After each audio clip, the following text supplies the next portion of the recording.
नमस्कार दोस्तों, आपका स्वागत है हमारे चैनल पर। आप सभी कैसे हैं? उम्मीद करता हूं कि आप सभी अच्छे होंगे और स्वस्थ होंगे। आज के इस वीडियो में हम लोग अलजेब्रा के 2 सवालों को यहां पर बनाएंगे।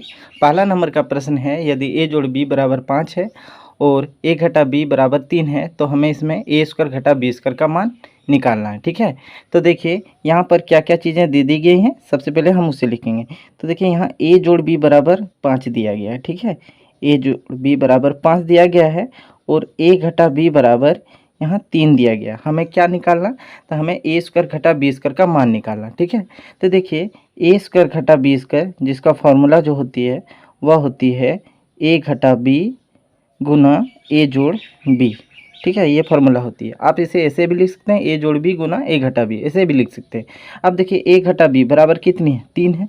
ए घटा बी बराबर 3, यहाँ 3 लिखेंगे। ठीक है, और ए जोड़ बी बराबर कितनी है? तो 5 है, 5 लिखेंगे। ठीक है, और बीच में है गुना छिपा हुआ, यहाँ पर गुना छिपा हुआ। अब देखिए 3 और 5 का गुना करेंगे, 3 बचे कितनी होगी? 15। तो इस तरह से ए स्क्वायर घटा बी स्क्वायर का जो वैल्यू जो आया वो कितना? 15। ये हमारा आंसर निकल गया। ठीक है, अब हम लोग 2 नंबर के प्रश्न का हल करेंगे। देखिए 2 नंबर के प्रश्न में a बराबर 16 है और b बराबर 5 है। ठीक है, तो a बराबर 16 है और b बराबर 5 है।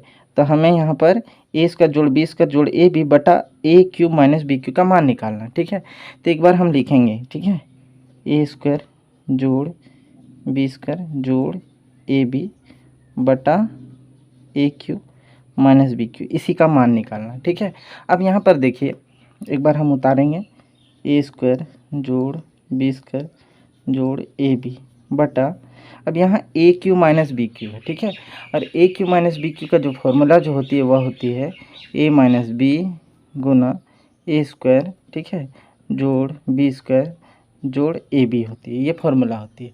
ठीक है, अब यहाँ पर देखिए ए स्क्वायर जोड़ बी स्क्वायर जोड़ ए बी और नीचे भी ए स्क्वायर जोड़ बी स्क्वायर जोड़ ए बी आ रहा है, मतलब ये और ये कट जाएगी। ठीक है, कट गई, एक बार में ये कटा देंगे। तो अब यहाँ क्या बचा? 1 बटा ए घटा बी मान बच रहा है। ठीक है, अब देखिए यहाँ पर 1 बटा ए घटा बी, ए का जो वैल्यू दिया गया है कितनी है? तो 16 लिखेंगे, घटा बी का वैल्यू 5। ठीक है, तो अब देखिए 1 बटा 16 में 5 घटाते हैं तो मान कितनी बचती है? तो 11 बचती है। इस तरह से इसका जो वैल्यू जो आया वो कितना? 1 बटा 11। ठीक है, तो ये हमारा आंसर निकल गया। तो उम्मीद करता हूँ कि आपको ये सभी समझ में आ गए होंगे। तब तक के लिए इतना ही। देखने के लिए धन्यवाद।